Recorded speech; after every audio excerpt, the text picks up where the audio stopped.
छुट्टी मनाने जा रहे कपल अपनी बीवियों की अदला बदली करके 3 दिनों तक एक दूसरे के साथ मजे कैसे करते हैं। लीजा सबके सामने एक नोट निकालती है और कहती है कि इसमें उन नियमों का जिक्र है जो बीवियों की अदला बदली में माने जाते हैं। नोआ को सब पहले से पता था, लेकिन उसने जैनी को कुछ नहीं बताया था। जैनी को बहुत गुस्सा आता है और वो नोआ पर चिल्लाने लगती है। दोनों के झगड़े की आवाजें अंदर तक सुनाई देती हैं। सैम और मेघन बाहर जाकर उन्हें समझाने की कोशिश करते हैं। सभी मिलकर जैनी को मनाते हैं कि रात को यहीं रुक जाए और सुबह चली जाए। मजबूरी में जैनी मान जाती है।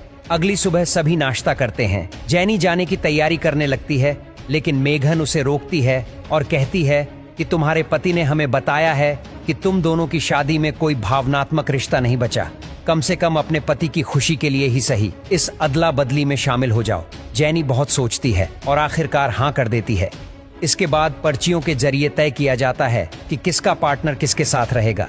मेघन की पर्ची पर विंस का नाम आता है, लीजा की पर्ची पर नोआ और जैनी की पर्ची पर सैम का नाम निकलता है।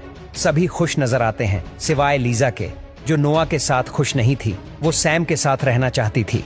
इन चारों में से केवल विंस और सैम पहले भी इस तरह की छुट्टियां मना चुके थे, लेकिन नोआ और जैनी पहली बार इसमें शामिल हो रहे थे।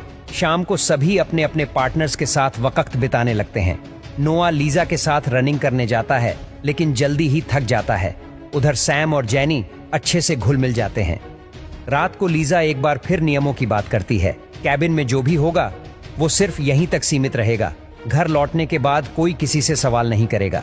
इसके बाद सभी अपने अपने कमरे में चले जाते हैं। नोआ लीजा के साथ होता है, लेकिन वो थका हुआ होता है और कुछ कर नहीं पाता। दूसरी तरफ सैम और जैनी के बीच सब कुछ हो जाता है। वहीं विंस और मेघन भी पूरी तरह एक दूसरे में खो जाते हैं। अगली सुबह नोआ मेघन के साथ खेल रहा होता है और विंस दूर से उन्हें देख रहा होता है। उधर सैम और जैनी का रिश्ता भी नजदीक हो गया था। तभी तीनों पास के जंगल में टहलने निकलते हैं। जंगल में विंस एक जंगली पक्षी दिखाता है, लेकिन तभी उसे एक जहरीली मक्खी काट लेती है। सभी तुरंत वापस कैबिन लौट आते हैं। रात को अदला बदली नहीं होती, क्योंकि लीजा नोआ के साथ खुश नहीं थी और विंस की तबीयत भी ठीक नहीं थी। उसी रात नोआ जैनी से पूछता है कि क्या तुमने सैम के साथ कुछ किया। जैनी कहती है कि हाँ। यह सुनकर नोआ दुखी हो जाता है, लेकिन वो कुछ नहीं कहता। अगली सुबह विंस कॉफी पी रहा होता है। तभी सैम उसे अपने नए बिजनेस के बारे में बताता है और चाहता है कि विंस उसमें पैसे लगाए, लेकिन विंस साफ मना कर देता है। सैम और मेघन असल में विंस और लीजा के पैसे का फायदा उठाना चाहते थे।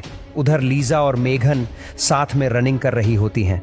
मेघन लीजा से कहती है कि उसे लीजा से प्यार हो गया है और वो उसके साथ समय बिताना चाहती है।